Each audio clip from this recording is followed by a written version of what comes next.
Olá amigos, me chamo Alderes e nesse vídeo irei falar sobre algumas crises que no passado impactou o mundo dos investimentos. Já vem comigo para não perder nenhum detalhe.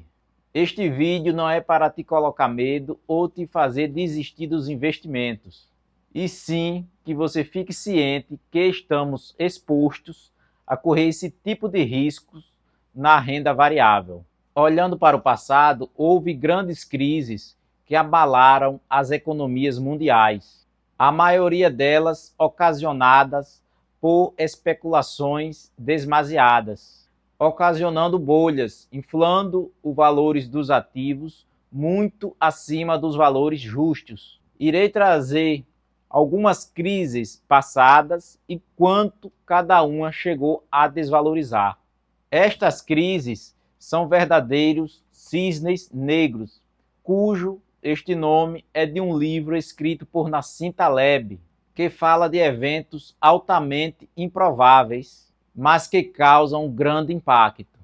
A crise das tulipas foi um dos primeiros episódios registrado de bolhas especulativas da história. Aconteceu na Holanda no começo do século XVII, atingindo o seu auge em 1637.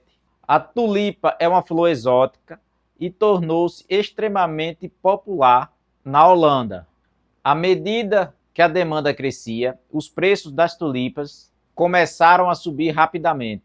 As pessoas começaram a comprar e a vender os bulbos das tulipas como se fossem ativos, esperando revendê-las com lucro. Não era só comerciantes, eram pessoas comuns. Agricultores, artesãos, até nobres se envolveram.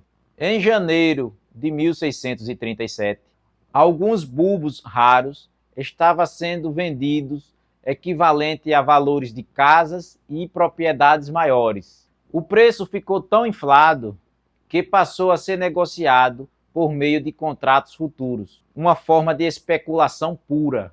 Em fevereiro de 1637, durante um leilão, os preços negociados por meio desses contratos futuros passaram a não ser cumpridos e os preços despencaram. E a queda variou de 90% a 99%, dependendo da variedade das tulipas. Essa crise serve de lição para que venhamos aprender e entender qual ativo que vamos investir. Já a bolha do Mar do Sul, em 1720, foi uma especulação financeira que ocasionou uma grande bolha e provocou uma grande crise na Inglaterra. Em 1711, foi criada uma empresa chamada Companhia do Mar do Sul, que era responsável pela dívida pública britânica e com a responsabilidade de obter lucros enormes com o comércio nas colônias espanholas na América do Sul. Isso ocasionou uma explosão nos preços das ações desta empresa. Porém, a Inglaterra e a Espanha viviam em uma época de conflito e o comércio era muito limitado. A empresa ofereceu trocar títulos da dívida pública britânica por ações da empresa. Isso inflou os preços das ações, como se fosse garantia de lucros fabulosos. Até que, em 1720, ficou claro que a empresa não teria lucros reais, ocasionando pânico e falência em massa, onde chegou a desvalorizar 90%.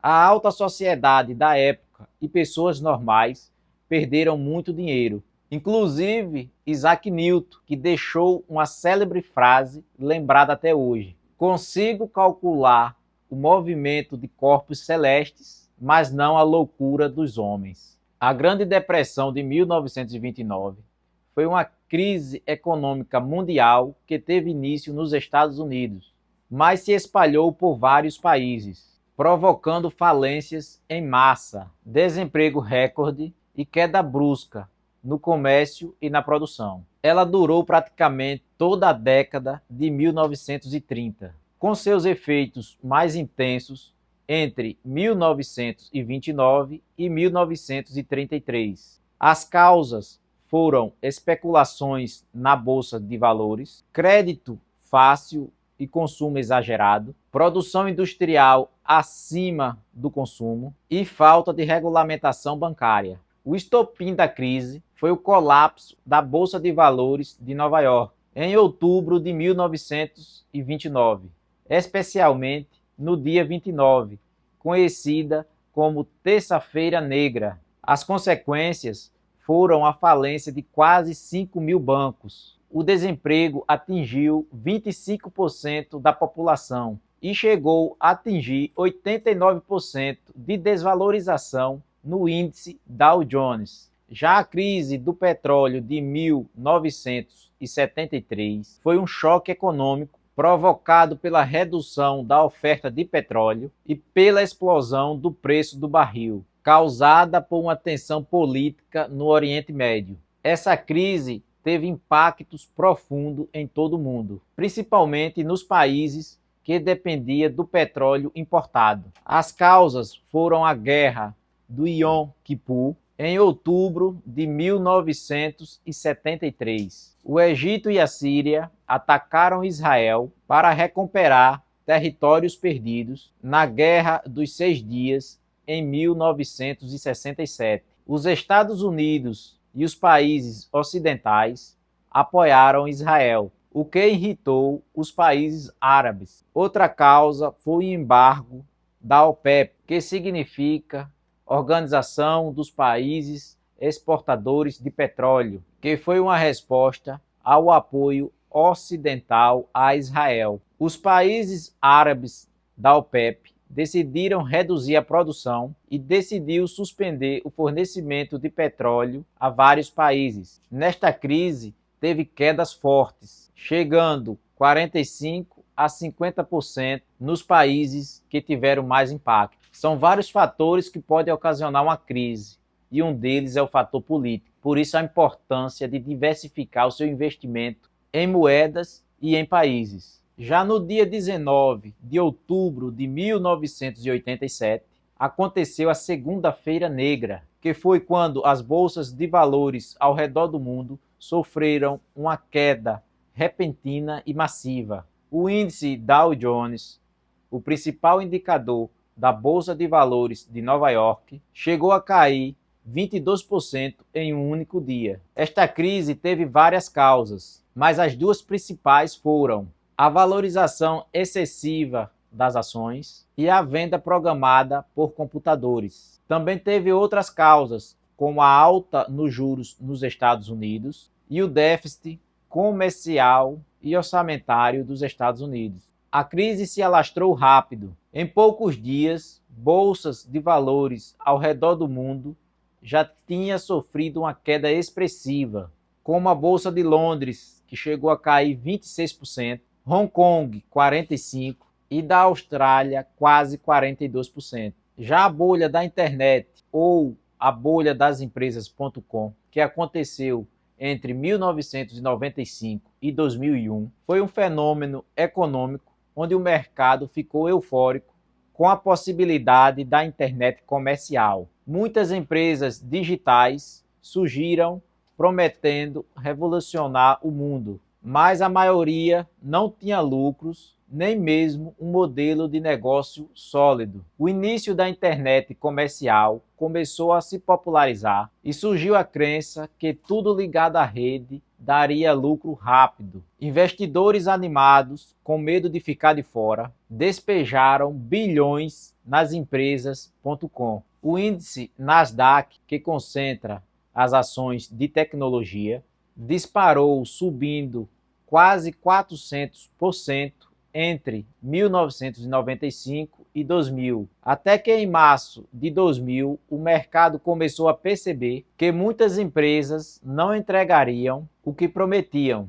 Os investidores perderam a confiança e começaram a vender as ações. E até 2001, a maioria dessas empresas haviam falido. A Nasdaq chegou a cair 78%. E trilhões de dólares desapareceram do mercado. Já em 2008, a crise do subprime foi uma crise do sistema financeiro causada pelo estouro da bolha do mercado imobiliário americano, que envolvia empréstimos de alto risco chamado de subprime. Os bancos passaram a oferecer empréstimos imobiliários a pessoas com baixa renda ou com histórico de crédito ruim, apostando que os imóveis sempre iriam se valorizar. Estes empréstimos eram empacotados e vendidos no mercado financeiro como investimentos seguros, chamado títulos lastreados em hipotecas, os CDOs. Os investidores do mundo todo compraram esses papéis, acreditando que eram seguros, porque as agências de risco davam notas altas a eles. Por volta de 2006, os preços dos imóveis começaram a cair. Milhares de famílias não conseguiram pagar suas hipotecas. Os bancos ficaram com os imóveis e com milhões de dólares em perdas. Os papéis lastreados nestas dívidas viraram pó. Grandes instituições como Lehman Brothers quebraram e muitas outras só sobreviveram por causa da ajuda do governo. E ao longo de 17 meses, o índice S&P 500 chegou a cair 57%. Agora, nos aproximando dos dias atuais, irei falar agora sobre a crise financeira ocasionada pela Covid. Esta crise eu vivenciei na prática, pois já estava no mercado financeiro desde 2018 e fui pego de surpresa. Em um intervalo curto de tempo, eu vi minha própria carteira de investimentos se desvalorizar 50%.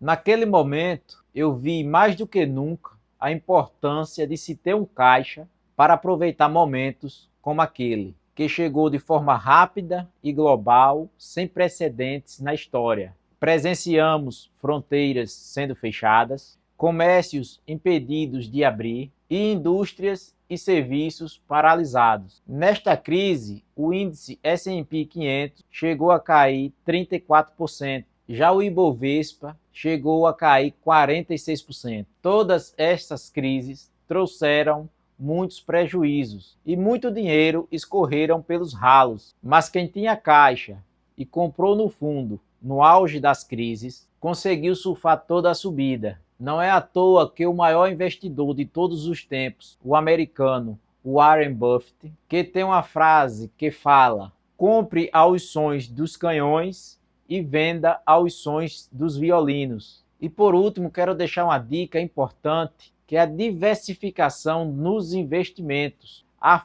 fim de reduzir os riscos ou minimizar os riscos de quedas em momentos de crise. É importante diversificar em ativos sólidos, com bons resultados, a fim de minimizar as quedas nos momentos de crises. E você que chegou até aqui, eu vou te pedir para deixar o seu joinha, se inscrever no canal e deixar um comentário de como está a sua carteira de investimentos, se está diversificada e preparada para crises. Forte abraços e até mais.